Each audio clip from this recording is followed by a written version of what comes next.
ಬಹಳ ಹಿಂದಿನ ಕಾಲ. ಭೂಮಿ ಮಹಾ ಸಂಕಟದಲ್ಲಿ ಮುಳುಗಿದ್ದ ಕಾಲ ಅದು.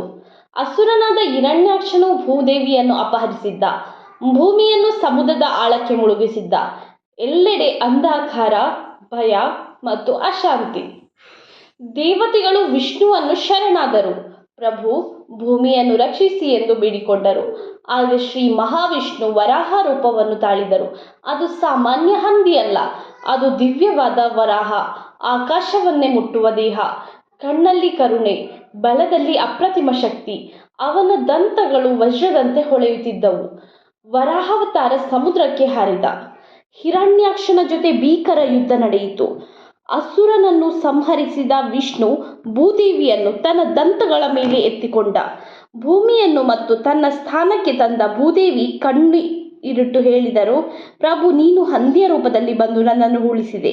ನಿನ್ನ ಈ ರೂಪ ಶಾಶ್ವತವಾಗಿ ಪವಿತ್ರವಾಗಿರಲಿ. ವಿಷ್ಣು ಹೇಳಿದರು, ಈ ವರಾಹ ರೂಪ ಕೇವಲ ಪ್ರಾಣಿಯಲ್ಲ, ಇದು ಧರ್ಮದ ಸಂಕೇತ, ಭೂಮಿಯನ್ನು ಹೊತ್ತ ರೂಪ.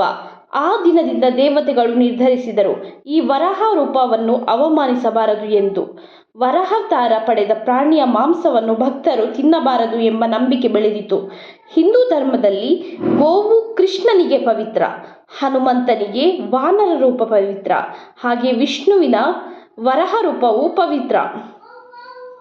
ಒಂದು ಕಾಲದಲ್ಲಿ ಋಷಿಗಳು ಹೇಳಿದರು, ದೇವರು ಪಡೆದ ರೂಪದ ಪ್ರಾಣಿಯನ್ನು ಭಕ್ತರು ಹಿಂಸಿಸಬಾರದು, ಅದರ ಮಾಂಸವನ್ನು ಸೇವಿಸಬಾರದು. ಆ ನಂಬಿಕೆ ತಲೆತಲಾಂತರಗಳಿಂದ ಹರಡಿತು. ಹಂದಿ ಮಾಂಸ ತಿನ್ನುವುದು ಕೇವಲ ಸಮುದಾಯಗಳನ್ನು ತ್ಯಜಿಸುವುದು. ಇದು ಶಾಸ್ತ್ರದ ಕಟ್ಟುನಿಟ್ಟಾದ ನಿಯಮವಲ್ಲ, ಆದರೆ ಭಕ್ತಿಯ ಸಂಕೇತ. ಒಬ್ಬ ಭಕ್ತನ ಕತೆ ಇದು. ಅವನು ವಿಷ್ಣುವಿನ ಅಪಾರ ಭಕ್ತ. ಒಂದು ದಿನ ಅವನು ಕೇಳಿದ, ಪ್ರಭು, ಎಲ್ಲ ಮಾಂಸ ಸಿಗುತ್ತದೆ, ಆದರೆ ಹಂದಿ ಮಾಂಸ ಯಾಕೆ ಬೇಡ?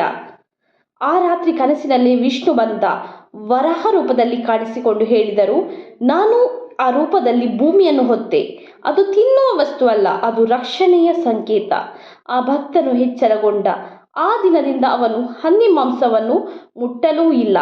ಹೀಗಾಗಿ ಜನರಲ್ಲಿ ಒಂದು ನಂಬಿಕೆ ಬೆಳೆದಿತು, ವರಾಹಾವತಾರವಾದ ಕಾರಣ ಹಂದಿ ಮಾಂಸ ತಿನ್ನಬಾರದು. ಇದು ಭಯದಿಂದ ಹುಟ್ಟಿದ ನಿಯಮವಲ್ಲ, ಗೌರವದಿಂದ ಹುಟ್ಟಿದ ನಂಬಿಕೆ. ದೇವರ ರೂಪವನ್ನು ಅವಮಾನಿಸಬಾರದು ಎಂಬ ಭಾವನೆ. ಇಂದು ಕೂಡ ಹಲವರು ಈ ಕಥೆಯನ್ನು ಹೇಳುತ್ತಾರೆ, ಭಕ್ತಿಯಿಂದ ಪಾಲಿಸುತ್ತಾರೆ. ಈ ಕಥೆಯ ಸಾರಾಂಶ ಏನೆಂದರೆ, ವರಾಹಾವತಾರವು ರಕ್ಷಣೆಯ ಮತ್ತು ಧರ್ಮದ ಸಂಕೇತ. ಹಂದಿ ಮಾಂಸ ತಿನ್ನಬಾರದು ಎಂಬುದು ಭಕ್ತಿಯ ನಂಬಿಕೆ, ಕಟ್ಟುನಿಟ್ಟಾದ ಶಾಸ್ತ್ರ ನಿಯಮವಲ್ಲ. ಇದು ಗೌರವ ಮತ್ತು ಶ್ರದ್ಧೆಯಿಂದ ಬಂದ ಸಂಪ್ರದಾಯ. ಇನ್ನೊಂದು ಕಥೆ ಹೀಗಿದೆ. ಈ ಕಥೆ ನಂಬಿಕೆ, ಕರ್ಮ ಮತ್ತು ಪವಿತ್ರತೆ ಎಂಬ ವಿಚಾರವನ್ನು ಆಧರಿಸಿದೆ. ಹಂದಿ ಮತ್ತು ದೇವರ ಪರೀಕ್ಷೆ. ಒಂದು ಕನ್ನಡ ಕಥೆ. ಒಂದು ಹಳೆಯ ಕಾಲದಲ್ಲಿ ಹಳ್ಳಿ. ಆ ಹಳ್ಳಿಯಲ್ಲಿ ಮಲ್ಲಪ್ಪ ಎಂಬ ರೈತನಿದ್ದ. ಮಲ್ಲಪ್ಪ ಬಡವನಾದರೂ ಸತ್ಯವಂತ. ದೇವರ ಮೇಲೆ ಅವನಿಗೆ ಅಪಾರ ನಂಬಿಕೆ. ಪ್ರತಿದಿನ ಬೆಳಗ್ಗೆ ಎದ್ದು ಸ್ನಾನ ಮಾಡಿ ಮನೆಯ ದೇವರಿಗೆ ದೀಪ ಹಚ್ಚುತ್ತಿದ್ದ. ದೇವರೇ, ನನ್ನ ಬದುಕು ನಿನ್ನ ಕೈಯಲ್ಲಿ ಎಂದೇ ಅವನು ದಿನಾಲು ಪ್ರಾರ್ಥನೆಯನ್ನು ಮಾಡುತ್ತಿದ್ದ. ಒಂದು ದಿನ ಏನಾಯ್ತಂದ್ರೆ, ಆ ಹಳ್ಳಿಗೆ ಭೀಕರ ಬರ ಬಂತು.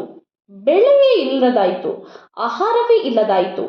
ಮಲ್ಲಪ್ಪನ ಮನೆಯಲ್ಲೂ ಕೂಡ ಅನ್ನದ ಕೊರತೆ ಉಂಟಾಯಿತು. ಅದೇ ಸಮಯದಲ್ಲಿ ಹಳ್ಳಿಯ ಅಂಚಿನಲ್ಲಿ ಒಂದು ಹಂದಿ ತಿರುಗಾಡುತ್ತಿತ್ತು. ಅದು ಎಲ್ಲೆಲ್ಲೂ ಆಹಾರವನ್ನು ಹುಡುಕುತ್ತಿತ್ತು.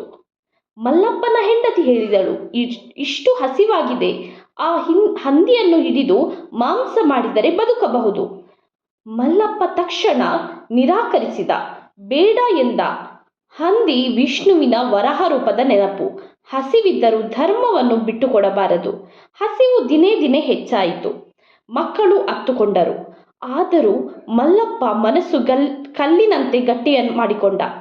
ಆ ರಾತ್ರಿ ಮಲ್ಲಪ್ಪನ ಕನಸಿನಲ್ಲಿ ವಿಚಿತ್ರ ದೃಶ್ಯವೊಂದನ್ನು ಕಂಡನು. ಒಂದು ದಿನ ಹಂದಿ ಅವನ ಮುಂದೆ ನಿಂತಿತ್ತು. ಆದರೆ ಅದು ಸಾಮಾನ್ಯ ಹಂದಿಯಲ್ಲ, ಅದರ ಕಣ್ಣುಗಳಲ್ಲಿ ದಿವ್ಯ ಪ್ರಕಾಶ. ಆ ಹಂದಿ ಮಾತಾಡಿತು, ಮಲ್ಲಪ್ಪ, ನಿನ್ನ ಧರ್ಮನಿಷ್ಠೆ ಪರೀಕ್ಷೆಗೆ ಬಂದಿದ್ದೆ. ಹಸಿವಿನಲ್ಲಿ ಧರ್ಮ ಬಿಟ್ಟರೆ ಮಾನವತ್ವ ಕಳೆದು ಹೋಗುತ್ತದೆ. ಆ ಕ್ಷಣದಲ್ಲಿ ಹಂದಿ ವರಾಹ ರೂಪಕ್ಕೆ ಬದಲಾಯಿತು. ವಿಷ್ಣು ಹೇಳಿದರು, ಹಸಿವಿಗಿಂತ ಧರ್ಮ ದೊಡ್ಡದು, ಕರುಣೆಯೇ ನಿಜವಾದ ಪೂಜೆ. ಮಲ್ಲಪ್ಪ ಬೆಚ್ಚಿಬಿದ್ದು, ಎದ್ದ, ಕಣ್ಣೀರಿಟ್ಟು ದೇವರಿಗೆ ನಮಸ್ಕರಿಸಿದ. ಮುಂದಿನ ದಿನ ಅಚ್ಚರಿಯಾಯಿತು. ಹಳ್ಳಿಗೆ ರಾಜನ ಸಹಾಯ ಬಂದಿತು. ಅನ್ನ, ಧಾನ್ಯ, ಹಣ ಎಲ್ಲವೂ ದೊರಕಿತು. ಮಲ್ಲಮ್ಮನ ಕುಟುಂಬ ಬದುಕಿತು. ಹಳ್ಳಿ ಜನರು ಆಶ್ಚರ್ಯಪಟ್ಟರು. ಆ ದಿನದಿಂದ ಮಲ್ಲಪ್ಪ ಹೇಳಿದರು, ಹಂದಿ ಕೇವಲ ಪ್ರಾಣಿಯಲ್ಲ, ಅದು ನಮಗೆ ಧರ್ಮವನ್ನು ನೆನಪಿಸುವ ಸಂಕೇತ. ಈ ಕತೆ ಹಳ್ಳಿಯಲ್ಲೆಲ್ಲ ಹರಡಿತು. ಜನರು ಹಂದಿಯನ್ನು ಅಸಹ್ಯದಿಂದ ಅಲ್ಲ, ಗೌರವದಿಂದ ನೋಡಲಾರಂಭಿಸಿದರು. ಈ ಕಥೆಯ ಸಂದೇಶ ಎಂದರೆ, ಹಂದಿಯು ಅಂದರೆ ವರಾಹ ರೂಪ, ಧರ್ಮ ಮತ್ತು ಧೈರ್ಯದ ಸಂಕೇತ. ಕಷ್ಟದಲ್ಲೂ ಧರ್ಮ ಬಿಡದವನು ದೇವರ ಕೃಪೆಗೆ ಪಾತ್ರ. ನಂಬಿಕೆ ಭಯದಿಂದ ಅಲ್ಲ, ಗೌರವದಿಂದ ಬರಬೇಕು. ಮುಂದಿನ ಕತೆ, ಹಂದಿ ಮತ್ತು ಹಳ್ಳಿ ಬೆಳಕು. ಹಳ್ಳಿಯಲ್ಲಿ ಗಣಪ ಎಂಬ ಒಬ್ಬ ರೈತನಿದ್ದ. ಅವನ ಬಳಿ ಒಂದು ಹಂದಿ ಇದ್ದಿತು. ಹಂದಿಯ ಹೆಸರು ಸುಭದ್ರೆ. ಸುಭದ್ರೆ ತುಂಬಾ ಬುದ್ಧಿವಂತ ಮತ್ತು ಆಟವಾಡಲು ಇಷ್ಟಪಡುವ ಹಂದಿಯಾಗಿದೆ. ಗಣಪ ಪ್ರತಿದಿನ ಬೆಳಿಗ್ಗೆ ಎದ್ದು ಹಂದಿಗೆ ಆಹಾರವನ್ನು ನೀಡುತ್ತಿದ್ದನು. ಹಂದಿಯೊಂದಿಗೆ ಹಳ್ಳಿ ಮಕ್ಕಳು ಆಟವಾಡುತ್ತಿದ್ದರು. ಸುಭದ್ರೆ ತನ್ನ ನಗುವಿನಿಂದ ಮಕ್ಕಳಿಗೆ ಸಂತೋಷವನ್ನು ನೀಡುತ್ತಿತ್ತು. ಹಳ್ಳಿಯ ಜನರು ಹಂದಿಯ ಬುದ್ಧಿಯನ್ನು ಮೆಚ್ಚುತ್ತಿದ್ದರು. ಒಂದು ದಿನ ಹಳ್ಳಿಯಲ್ಲಿ ಕತ್ತಲು ಎಷ್ಟು ದಿನ ಹಗಲಾದಂತೆ ತೋರುವುದಿಲ್ಲ. ಹಳ್ಳಿ ಜನರು ಕಳವಳಪಟ್ಟರು. ಗಣಪ ತನ್ನ ಹಂದಿಯನ್ನು ಮನೆಯ ಹತ್ತಿರ ಕರೆತಂದರು. ಸುಭದ್ರೆ ಹಳ್ಳಿಯ ಮಧ್ಯಕ್ಕೆ ಓಡಿ ಬಂದಿತು. ಹಂದಿ ತನ್ನ ಶಬ್ದದಿಂದ ಬೆಳಕನ್ನು ಹಳ್ಳಿಗೆ ತರುವಂತೆ ಕಾಣಿತು. ಹಳ್ಳಿಯ ಜನ ಆಶ್ಚರ್ಯಗೊಂಡರು. ಇದು ಹಂದಿಯ ಶಕ್ತಿ ಎಂದು ನೆನೆಸಿದರು. ಮಕ್ಕಳು ಹಂದಿಯ ಹತ್ತಿರ ಬಂದು ಸಂತೋಷದಿಂದ ಹಿಗ್ಗಿದರು. ಹಬ್ಬದ ದಿನ ಹಂದಿಗೆ ವಿಶೇಷ ಆಹಾರವನ್ನು ನೀಡಿದರು. ಹಂದಿ ಮನೆಯಲ್ಲಿಯೂ ಹಳ್ಳಿ ಓಡಾಡಿ ಎಲ್ಲರಿಗೂ ಆಶೀರ್ವಾದವನ್ನು ನೀಡಿತು. ಹಳ್ಳಿ ಹಿರಿಯರು ಹಂದಿಯನ್ನು ದೇವರಂತೆ ಆರಾಧಿಸಿದರು. ಸುಭದ್ರೆ ಪ್ರತಿದಿನ ಹಳ್ಳಿಯ ಬೆಳಕಾಗುತ್ತಿತ್ತು. ಜನರು ಹಂದಿಯ ಶಕ್ತಿಯನ್ನು ನೋಡಿ ಮೆಚ್ಚಿದರು. ಹಬ್ಬದ ವೇಳೆ ಹಂದಿಯ ಕಥೆಯನ್ನು ಮಕ್ಕಳಿಗೆ ಹೇಳಿದರು. ಹಂದಿಯ ಧೈರ್ಯ ಮತ್ತು ಬುದ್ಧಿಯನ್ನು ಹಳ್ಳಿಯ ಜನರು ಮೆಚ್ಚಿದರು. ಒಂದು ದಿನ ಹಂದಿ ಕಾಡಿಗೆ ಓಡಿ ಬಂದಿತು. ಹಳ್ಳಿಯ ಜನರು ಕಳವಳಪಟ್ಟು ಹಂದಿಯನ್ನು ಹುಡುಕಲು ಹೊರಟರು. ಕೊನೆಗೆ ಸುಭದ್ರೆ ಮರಗಳ ನಡುವೆ ಕಂಡುಬಂತು. ಹಳ್ಳಿಯವರು ಹಂದಿಯನ್ನು ಮನೆಗೆ ಹಿಂತಿರುಗಿಸಿದರು. ಹಂದಿ ಸಂತೋಷದಿಂದ ಎಲ್ಲರ ಹೃದಯವನ್ನು ಗೆದ್ದಿತು. ಗಣಪ ಹಂದಿಯನ್ನು ಆರೈಕೆಗೆ ಹೆಚ್ಚು ಗಮನ ನೀಡಿದನು. ಹಬ್ಬದ ಸಂದರ್ಭದಲ್ಲಿ ಹಂದಿಗೆ ದೇವರಿಗೆ ಸಮರ್ಪಣೆ ಮಾಡಿದನು. ಹಳ್ಳಿ ಮಕ್ಕಳು ಹಂದಿಯ ಬಳಿ ಕುಳಿತು ಆಟವಾಡಿದರು.